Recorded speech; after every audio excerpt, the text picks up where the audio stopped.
Hi, everybody. I'm so glad you're here today. I'm Dr. Andrea Christian Parks, and this is a whole new series that we're starting today. I really wanted to talk about self-care.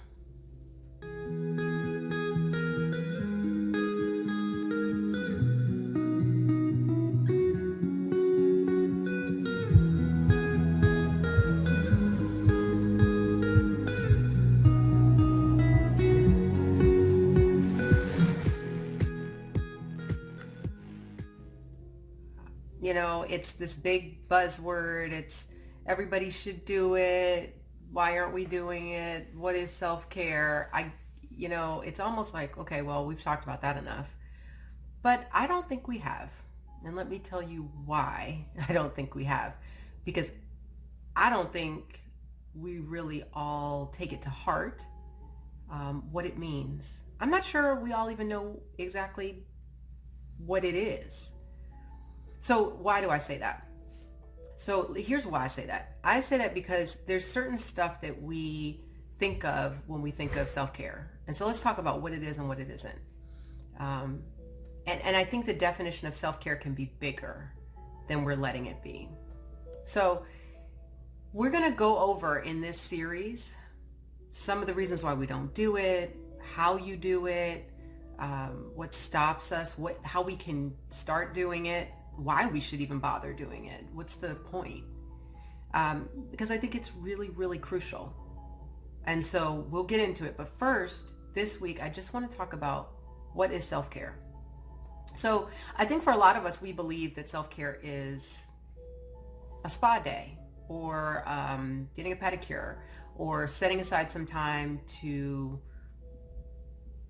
do something by yourself or have a lunch date with a friend that you haven't seen in a long time. All those things can be self-care.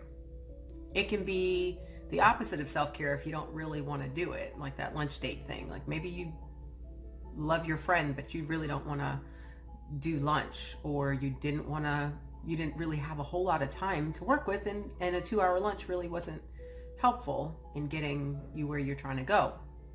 In that case, it doesn't qualify. So those are all fine definitions of self-care, but they're not everything that self-care is. And so I wanted to expand the definition a little bit. Let's talk about it. I really want to hear your favorite methods of self-care in the comments when you get to thinking a little bit, because it's so much bigger than, oh, I have to block out hours for a facial or a spa day or whatever, a getaway, something like that. Self-care can be really, really simple. It could be when you choose to go to bed on time instead of staying up watching Netflix, because you know you need that sleep, and you will feel so much better the next day, and you will be more productive the next day, and you will be better equipped to take care of the kids because you won't be so exhausted because you got enough sleep. It could be choosing to pack your lunch the night before, because when you go to work the next day, if things get out of hand and you don't have time to pick up or order, or there's nothing available at the office cafeteria or at the hospital that you want to eat, you've got yourself. You have a plan. You have a wonderful packed lunch, and it's something that you know is good for you and makes you feel great for the rest of your afternoon. Self-care could be, I'm going to block out 30 minutes, an hour to do something that I just think is fun for me. I like to read books. I have a podcast I want to listen to, and this time I want to take notes on it. It was one of those I really, really need to kind of dig into, and I need to take some time to do it. Self-care can be doing work on yourself. So if you are trying to improve something, change something, become something, you take the time away to work on that. That can be self-care. Things can be as simple as the very basic hygiene kind of stuff, like getting a haircut or taking a bath or washing your hair. It can be that kind of basic.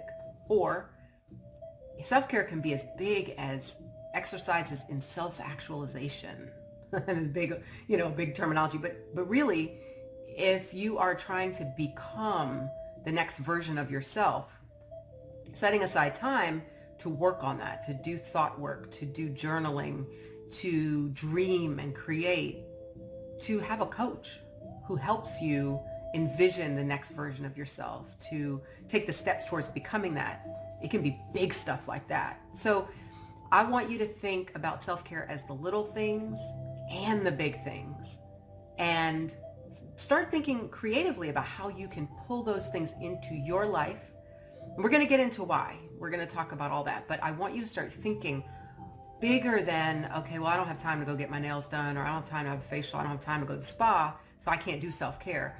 I want you to start thinking a little bit bigger and more creatively about it, because self-care is how you take care of you.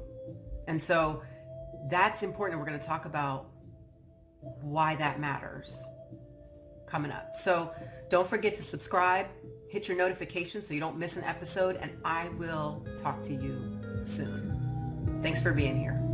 Bye.